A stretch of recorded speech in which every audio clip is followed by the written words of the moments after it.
গণহত্যার বিচার আমরা চাই, আমরা কথা বলছি, অথচ এই পুলিশ আমাদের সাথে এটা কোনো কথা? এক শেখ হাসিনারে শাস্তি দেওয়ার জন্য 54 বছরের ইতিহাসে একটা অবৈধ মামলা, একটা শ্রেষ্ঠজনক এই মামলাই নাই।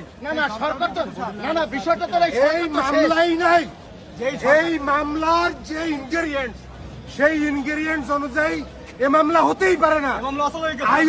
আইও কোন মামলায় আসামি অ্যারেস্ট করেছে? আরো তো আছে এই ফরেনসিক রিপোর্টে যে 244 জন পাওয়া গিয়েছে, তাদের শুধুমাত্র ইনগ্রেডিয়েন্টস হচ্ছে ভিডিও, অন্য কোনো আইপি লিঙ্ক, আইএমই, মেটাডাটা কোনো কিছু নাই। তাহলে হু আর দে আসামি? তারা কিভাবে আসামি? আরো তো বিষয় আছে যে এই সরকার উৎখাতের জন্য সেই সরকার কি আছে? মামলাটা হয়েছে তত্ত্বাবধায়ক সরকারের বিপক্ষে। আজকে তত্ত্বাবধায়ক সরকার 18 মাস পর একটা নির্বাচন শেষ করে একটা নির্বাচিত সরকার, তাহলে তো ওই মামলার মূল মেরিট শেষ হয়ে গেছে।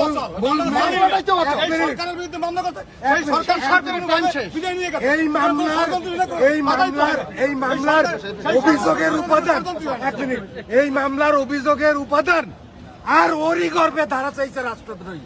অভিযোগ হচ্ছে আপনার সাইবার ক্রাইম, আব্দুল লতিফ উচ্চ আদালতের আব্দুল আজিজ এবং আব্দুল লতিফ ডিএলআর এই মামলা সম্পূর্ণ করা নিষেধ, কোনোভাবে এইটা পারে না। এবং বাদীর অপরাধ প্রমাণ করতে হবে।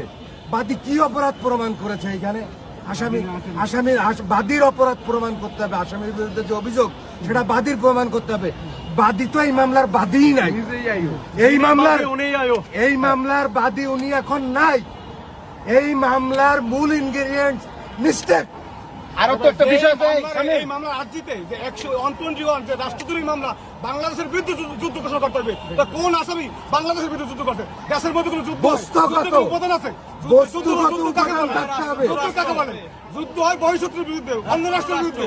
বাংলাদেশের মানুষ বাংলাদেশের মধ্যে ওই কি যুদ্ধ করলো? এই মামলার মধ্যে নাই। এই মামলা কার্যত অচল। এই মামলাতে সরকারের বিরুদ্ধে বলা হয়েছে সেই সরকার সুষ্ঠুভাবে একটা নির্বাচন দিয়ে সেই সরকার বাদী কোনো আলামত উদ্ধার করে না। কার্যত অচল, এই মামলা চলে না। বাদী একটা যুদ্ধ বলতে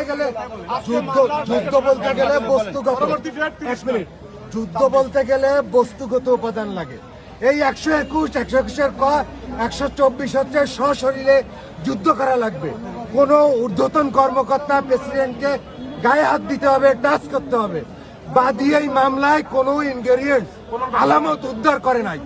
তাহলে কিভাবে এটা প্রমাণ হইল? অপরদিকে যান আপনি, এই একই দরখাস্তের দুটো আইনের মামলা। এটা 54 বছরের ইতিহাসে নাই। এক জননেত্রী শেখ হাসিনা, যিনি সাংবিধানিকভাবে নাউটিল প্রধানমন্ত্রী, তাকে শাস্তি দেওয়ার জন্য তারা একই দরখাস্তের দুটো মামলার গল্প ছেন্দেছে। দুটো মামলার গল্প দিয়ে তারপরে তারা সাইবার ক্রাইম আইনে